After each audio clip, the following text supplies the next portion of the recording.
that the people online know Suriname. They know it's National Maroon Holiday today, so that's why I'm wearing my traditional clothing. And I was talking about the female family units in Mungo, which mostly consist by a mother with their daughters or sisters working the açaí, and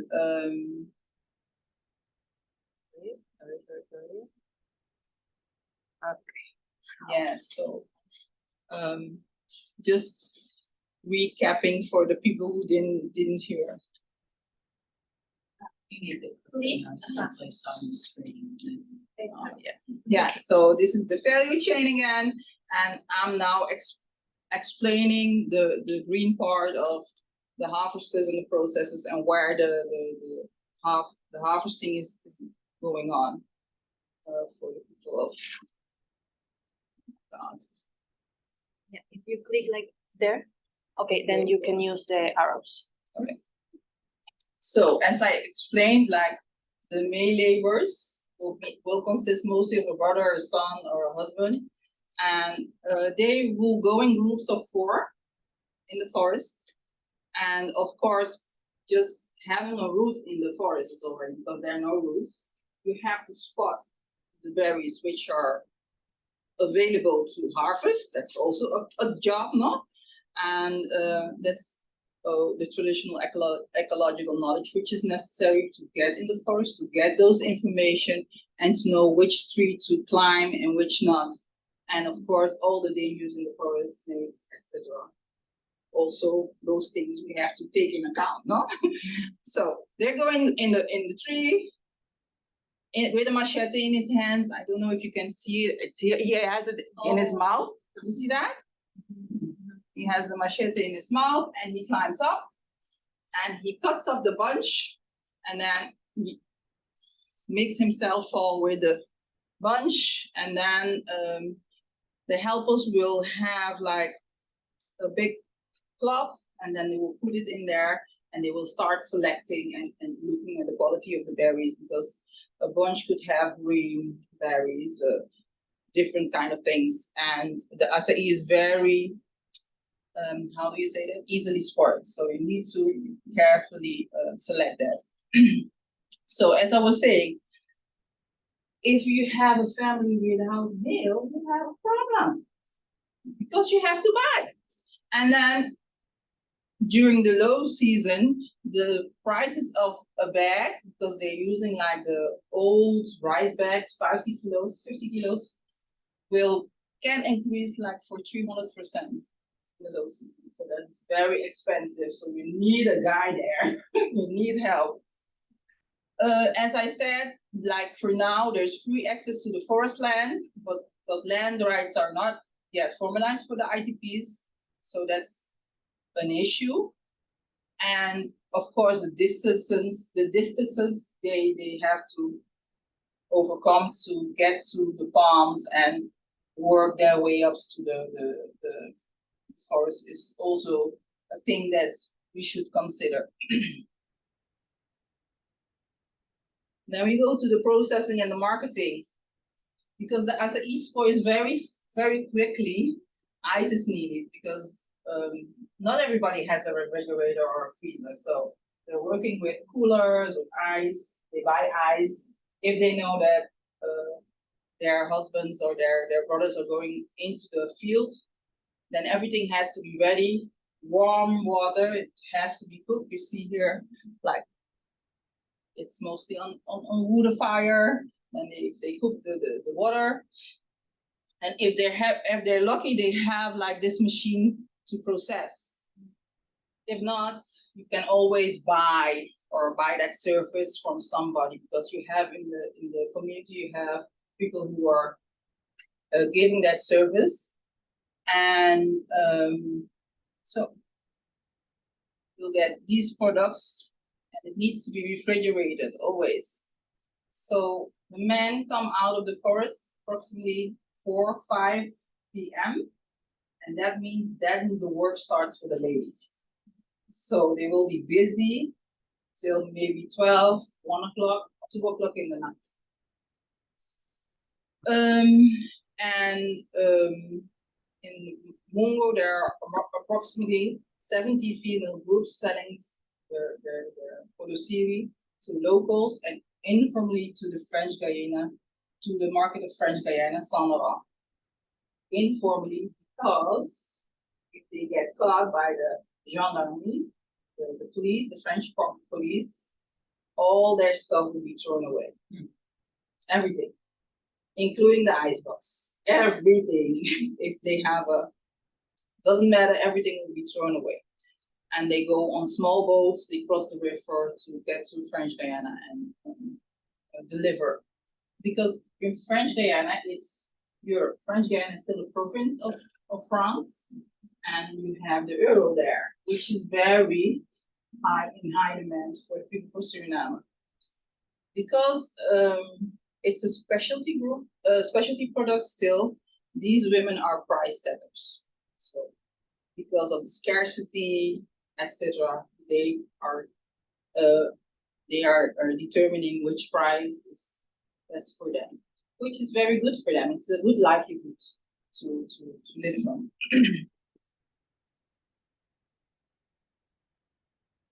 Changes ahead, that was my question. So, question to you. Who works in communities here? Oh. And can you tell me, according to my presentation as of far as now, what changes do you see here? Changes where? Changes in the structure, in the Suriname. Yeah. Increase demand for the açaí. Increase demand. Yeah. Okay. Women need to like added value to that and more? Danny. Oh, Yadira. Go. I was not able to be at the very start, but for the beginning of the presentation, market is going to be demanding, and those are the changes for how it is going to be tested. So they're looking for markets that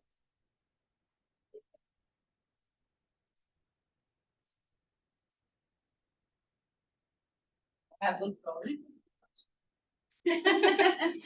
So I have some listed here. Okay, like the female family units, they need to be organized, no? Because it's so they have organized themselves in a farmer association, AFAM, and so I'm going to just and go into it later on. So I'll just make a summarization now. The introduction of plantations, because now they're going to harvest in free accessible land, but how long will that land be accessible to them? Because they don't have land tenure. And of course, since the products are now special, there's a high demand, the supply is not as much as what they are asking. Probably the specialty goods will go into bulk products, like how it turned into Brazil. I don't know. So shift to meal producers. What we see now is that like the meal are harvesters now, but they see how lucrative this work is. So they're starting to get into the selling and the marketing and the processing. And so I will tell you something about a case of Marcia as an example. Also, what we have is the introduction of large investment, because it's very lucrative. You have the Brazilian market, you have the French Guyanese market, but you also have ethnic consumers in Holland and in Belgium, because they're also asking, and of course in Paramaribo, it's not only in the east side of the country. So access to land by political favoritism, because more people are starting up plantations. And some people get access to finance or markets or influential people. You all know. So I'm going to discuss the case of Edson with you.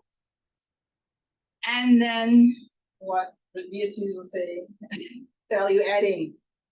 Yeah, because maybe there are more and more non-traditional producers entering these niche markets, and is that maybe something that the maroon producers should be doing? Okay. Case of organizing. So AVAM is the organization you see here. They are working with, I think they have about more than 150 producers who are members of that organization, and they're doing projects. Like this is one of the projects, opening up land to make agroforestry plots and to plant the Pulusiri there. But what you see here is that there is a shift. The male are getting those plots. So training and development, different on different levels. They have that.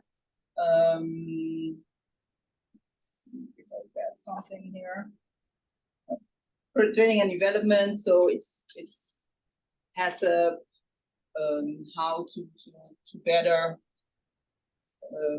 process, getting technology, getting more insight in how to improve the processing techniques. But also like here they have like planting material, how can you select the best planting material, how can you make that better. So that's the organization they are with now. The introduction of the plantations. So these are the natural harvested sites.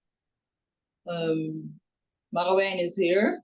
I don't see I think this is Mungo. But this is Paramaribo, this is the capital. And then you see that the green dots are the plantation that's been starting up. And there's still more and more coming. So it's not only in Mungo that people are starting to open up fields and say, hey, I'm going to plant. It's in all of the country. And then we have the case of Marcia. This is Marcia. And Marcia was a harvester. And he harvested, and after a while he said to his wife, like, this is so good. I can start up my own business. I earn more money than what I do in my, because he was doing it not beside his job, his 8 to 5 job. So he said, oh, and then the weekends he would go harvest, and then he would process, and he said, oh, let's start and have processing. And he started a small outlet, and this is on the main road to French Guiana. This is his equipment. The ways to keep their products iced, and he has a couple of freezers. Marcia is not alone, so we have a lot of other Marches along the way. Male producers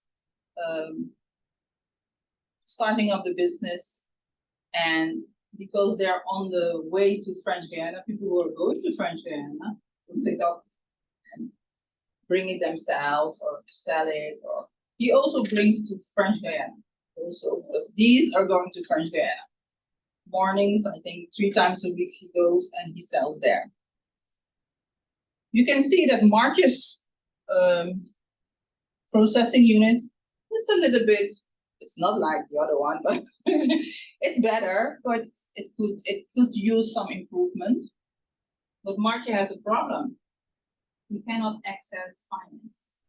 The banks will not loan him any money, because what they say is maybe he has illegal money. They don't know where he gets his money from, because as I already said, it's an informal business in French Guiana. So he has euros, but he cannot use that to open up a bank account, to get a loan, to get his investment to increase his production.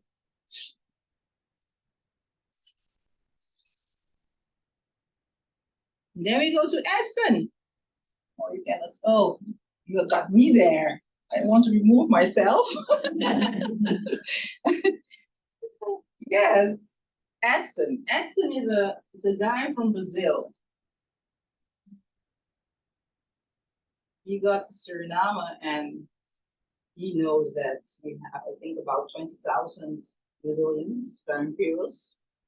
We have we also have a small Brazilian place in the northern capital of Paramaribo. And look his situation. He has a car. This is his processing unit. This is his product.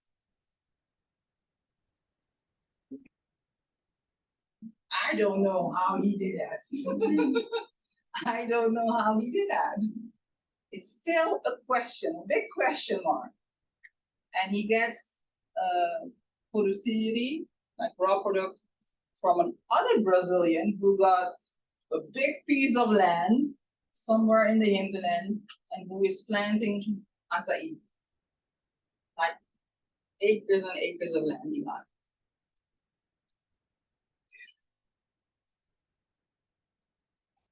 Higher end products. This is like an alcoholic drink that is being made by non-traditional producers. We have a smoothie here, and we have açaí coffee, which is also made. So the people are already starting to make something and try to get value added to the normal product. So they're busy with that.